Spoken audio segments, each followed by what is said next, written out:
పెద్దలారా, ఆదరణీయులైన ఉపాధ్యాయులారా, ప్రియమైన సోదర సోదరులారా, మీ అందరికీ నా ధన్యవాదాలు.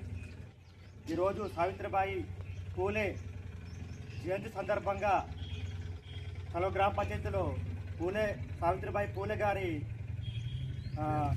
జయంతి సందర్భాన్ని పురస్కరించుకొని ఆమెను స్మరించుకుంటున్నాం. స్త్రీలకు విద్య అవసరం లేదనే కాలంలో బాలికలకు విద్యను అభ్యసించి వారికి పాఠశాలలను నెలకొల్పి ఎన్నో అవరోధాలను అడ్డంకులను ఎదుర్కొని ఇవాళ స్త్రీలకు విద్య అనే వ్యవస్థను తీసుకొచ్చిన సావిత్రిబాయి పూలే గారికి నా శతకోటి వందనాలు. జై సావిత్రిబాయి పూలే, జై మహిళా విద్య, జై. ఈరోజు మహాత్మా జ్యోతిరావు పూలే తన భార్య సావిత్రిబాయి పూలే జయంతి సందర్భంగా మరి మా తమిళ గ్రామ పంచాయతీ అధ్యక్షుల లోపల ఘనంగా సావిత్రిబాయి పూలే జయంతి ఉత్సవాలు 195 జయంతి ఉత్సవాలు నిర్వహించడం జరుగుతూ ఉంది. మరి ముఖ్యంగా సావిత్రిబాయి పూలే 1931 జనవరి 3న జన్మించారు మహారాష్ట్రలోని ప్రాంతంలో. మరి తన 9 సంవత్సరాల ఏటనే 13 సంవత్సరాలు ఉన్నటువంటి మహాత్మా జ్యోతిరావు పూలేకి ఇచ్చి వివాహం చేయడం జరిగింది, బాల్య వివాహం. మరి అప్పటి నుండి కూడా తను వెన్నట్టు ఉంటూ మరి అంతో కొంత మహాత్మా జ్యోతిరావు పూలే చదువుకుంటున్న సందర్భం లోపల మరి ఆ చదువుల గుంపు ఒక బ్రాహ్మణుల పెళ్లి ఊరేగింపు ఉంటే మరి ఆ బ్రాహ్మణ మిత్రుడు ఇక జ్యోతిరావు పూలేకు మిత్రుడు, మరి నా పెళ్లికి రారా అంటే మరి ఆ బ్రాహ్మణ మిత్రుడిని పెళ్లికి పోతే మరి బ్రాహ్మణులు ఎందుకంటే వాళ్ళు అంగవస్త్రాలతో ఉంటారు కాబట్టి వాళ్ళ జంజనం కనిపిస్తూ ఉంటుంది.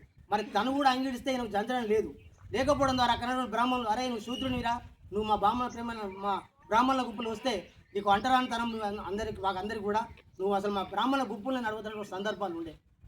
మరి అలాంటి సందర్భాన్ని ఛేదించుకొని అరే ఏంటి వాళ్ళ దగ్గర ఉన్నది ఏంటి, మా దగ్గర ఉన్నది ఏంటిది, మరి వాళ్ళ దగ్గర అదే రక్తం, వాళ్ళని జన్మించింది కదా తల్లిదండ్రులు, మేము జన్మించిన కదా తల్లిదండ్రులు అని అంటే అప్పుడు తనకు అనిపించింది, అంటే ఇంత వివక్ష ఉందా ఈ తక్కువ జాతి కులం ఉన్నటువంటి వాళ్ళకు మాకు అనేటువంటి తన లోపల మదిలో తట్టి తను ఈ సమాజాన్ని మార్చాలి, ఈ సామాజిక కోణం నుండి అంటరాంతరాన్ని బయట పడేయాలన్న ఆలోచనతో మొట్టమొదట తను చదువుకొని తన భార్యకు కూడా, అంటే తనతో పాటు తన భార్య కూడా సమానం అని చెప్పి మహిళలకు కూడా సమాన హక్కులు ఉన్నాయి.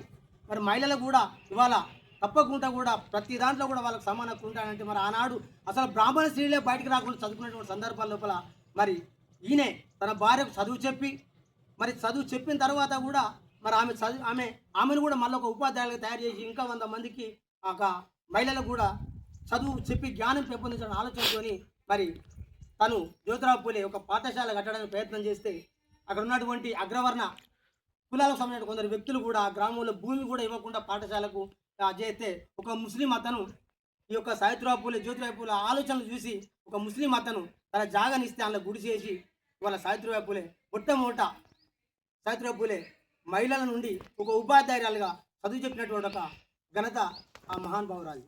మరి ఆమె కాదు, ఆమె చదువు చెప్పిన క్రమలోపల కూడా ఈమె ఇంత అది చేసినా కూడా ఊకుంటలేదు. అసలు మేము భూమి యొక్క పాఠశాల తెలిసింది, మహిళలు చదువు వస్తే మరి వాళ్ళ లోపల జ్ఞానం వస్తే మన కింద బానిసల్లో ఉన్నటువంటి వీళ్ళు ఈరోజు చైతన్యవంతులు అవుతారు. వీళ్ళు చదువుకున్న వాళ్ళు అయితే రేపు అవసరం అనుకుంటే కూడా వాళ్ళు విద్య ఉద్యోగ రాజకీయ రంగాల లోపల కూడా రాంచే అవకాశం ఉంది అని చెప్పి ఉత్సాహంతో అప్పుడే కుట్రలు పండితే దాన్ని ఛేదించుకొని మరి సావిత్రిబాయి పూలే చదువు చెప్తున్న క్రమం లోపల పాఠశాల వెళ్ళే క్రమం లోపల కూడా ఈ అగ్రవర్ణాలకు సంబంధించినటువంటి స్త్రీలతో కూడా వాళ్ళ ఇంట్లో ఉన్నటువంటి పేడ అవన్నీ తీసి కూడా వాళ్ళ మీద ఆ బురద పేడ వేసి ఆ స్కూల్లో పోకుండా చేస్తే ఆమె పొంగొక డ్రెస్ వేసుకొని పోయి మళ్ళీ ఆ డ్రెస్ స్కూల్లో వెళ్తుంది, ఆ డ్రెస్ ఇప్పి పిల్లలకు చదువు చెప్పిన తర్వాత మళ్ళీ మట్టి డ్రెస్ వేసుకొని ఇంటికి వచ్చి ఆమె స్నానం చేసి అదే ఆమె ఇన్ని అవమానాలు జరుగుతున్నా కూడా మరి నువ్వు ఊకోమని కొంతమంది మహిళలు అంటే కూడా ఈ అవమానం నాకు కాదు జరిగేది, మన మహిళలందరికీ మీరు కళ్ళు తెరిచిన రోజున ఆ అవమానం అనేది ఏం లేదని చెప్పి వాళ్ళ సావిత్రిబాయి పూలే అంటది. మరి అలాంటి సందర్భం లోపల అవన్నీ కూడా గమనిస్తూ అట్లా దాదాపుగా మహారాష్ట్రలోని పూణే ప్రాంతం లోపల 19 మహిళలకు 19 గురుకుల గురుకుల పాఠశాలలు తెరిచి మరి 19 గురుకుల పాఠశాలలు దాదాపుగా వందలాది మంది విద్యార్థులు కూడా చదువు నేర్పినట్టు గొప్ప మహిళ సావిత్రిబాయి పూలే. మరి ఆమె ఆశయాలను మనం అందరం కూడా ముందు తీసుకుపోవాల్సిన అవసరం ఉంది. ఎందుకు అంటే ఇవాళ మహిళలు కూడా అన్ని రంగాల్లో రాణిస్తూ ఉన్నారు. ఇవాళ రేపో మాపో కూడా ఇదే లోక్సభలో కూడా 33% రిజర్వేషన్ మహిళలకు ఇవ్వడానికి కూడా ప్రభుత్వం సిద్ధంగా ఉంది. అంటే వాళ్ళ లోపల వచ్చినటువంటి చైతన్యం వాళ్ళ ద్వారా మరి మాలాంటి వాళ్ళు కూడా ఎంతోమంది కూడా మహిళలు కూడా అన్ని రంగాల లోపల కూడా సమాన స్థాయి రావాలని చెప్పి కూడా మేము పోరాటం చేయడం ద్వారా ఇవాళ కేంద్ర ప్రభుత్వం గుర్తించి కూడా ఇవాళ మహిళలు కూడా 33% ఇవ్వడానికి కూడా సిద్ధంగా ఉంది. కానీ ఇంకా అది ఆల్రెడీ బిల్లు అయింది, ఇంకా అమలు కాలేదు. నెక్స్ట్ పార్లమెంట్ లోపల 100% కూడా వచ్చే శాసనసభ అలాగే లోక్సభ లోపల కూడా దీన్ని అమలు చేసే అవకాశం ఉంది. అయిన రోజు కూడా వాళ్ళకు కూడా సమాన అవకాశాలు వస్తాయి. అయినా కూడా అందులో కూడా ఇంకా కూడా చాలా గ్రామాలలో కానీ మనం చూస్తూనే ఉన్నాం, అన్ని గ్రామాల్లో కూడా. మరి మన గ్రామాలు అట్లా జరగకుండా కూడా మనందరం కూడా మహిళల స్థానం వాళ్ళకి ఇచ్చేసి వాళ్ళ పెత్తనం మనం తీసుకోకుండా వాళ్ళ స్వతంత్ర నిర్ణయాలతో పోయే విధంగా కూడా మనం వాళ్ళకి అవకాశం ఇచ్చినప్పుడే మహిళలకు సమాన్యాయం జరుగుతుందని చెప్పి సందర్భంగా తెలియజేస్తూ ఉన్నాం. అట్లాగే మరి చాలామంది కూడా ఉపాధ్యాయ దినోత్సవం అంటే ఎవరెవరితో చేస్తూ ఉంటారు. మొట్టమొదటి మహిళా ఉపాధ్యాయురాలు ఇవ్వాలంటే మన మహాత్మా సావిత్రిబాయి పూలే గారు. మరి సావిత్రిబాయి పూలే, జ్యోతిరావు పూలే సమాజానికి ఎంతో సేవ చేసి మరి మధ్యలో 1890లో మరి ఆయన జ్యోతిరావు పూలే సేవ చేస్తూ చనిపోతాడు. మరి చనిపోక ముందే ఒక బ్రాహ్మణ అబ్బాయిని, ఇంతమంది ఉన్నా కూడా మరి బ్రాహ్మణుల మన ద్వేషం పెంచుకున్న ఒక బ్రాహ్మణ బ్రాహ్మణ వితంతు మహిళ కొడుకును చాదుకొని పెంచి పెద్ద చేస్తారు వీళ్ళు దత్తత తీసుకొని. అంటే ఎంత ఆలోచన గల వ్యక్తులు, ఎంత జ్ఞానం గల వ్యక్తులు ఒక ఆలోచించాలి. అంటే బ్రాహ్మణులు ద్వేషించుకున్నా కూడా బ్రాహ్మణ అబ్బాయిని తీసుకొని వాళ్ళు, అది బ్రాహ్మణ వితంతు అమ్మాయికి పుట్టినటువంటి అబ్బాయిని తీసుకొని వాళ్ళు పెంచి పెద్ద చేస్తారు. చేసిన తర్వాత 1890లో జ్యోతిరావు పూలే వివిధ కారణాలతో, అనారోగ్య కారణాలతో చనిపోవడం జరుగుతూ ఉంది. మరి అయినా కూడా మొక్కవని ధైర్యంతో తల్లి సావిత్రిబాయి పూలే మరి ఆమె సేవ చేస్తూ 1897లో మరి ఆమె మార్చి 10న అంటే మహారాష్ట్ర దగ్గర పూణే లోపల మరి అక్కడ ప్లేగు వ్యాధి అంటారు. మనం ఇక్కడ గత్తర్ అనేది వెనకట మన తాతల నాడు అడిగితే చెప్తారు ఇప్పటికి కూడా.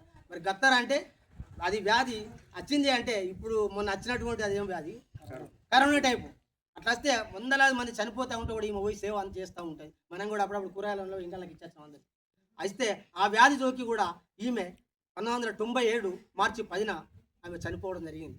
కాబట్టి ఆమె ఆశయాలకు అనుగుణంగా మన అందరం కూడా రాబోయే రోజు లోపల తప్పకుండా ఆమె యొక్క మనకు ఫోటో వేసి నివాళులు అర్పించడమే కాదు, మరి వాళ్ళ ఆశయాలను అనుగుణంగా మనం నడిచిన రోజే తప్పకుండా వాళ్ళ కలలుగన్నటువంటి బహుజన రాజ్యాధికారం, అణగారిన వర్గాల యొక్క ఆలోచనలు, మహిళలకు పూర్తి స్వేచ్ఛ వస్తుందని చెప్పి సందర్భంగా తెలియజేస్తూ జై సావిత్రిబాయి పూలే.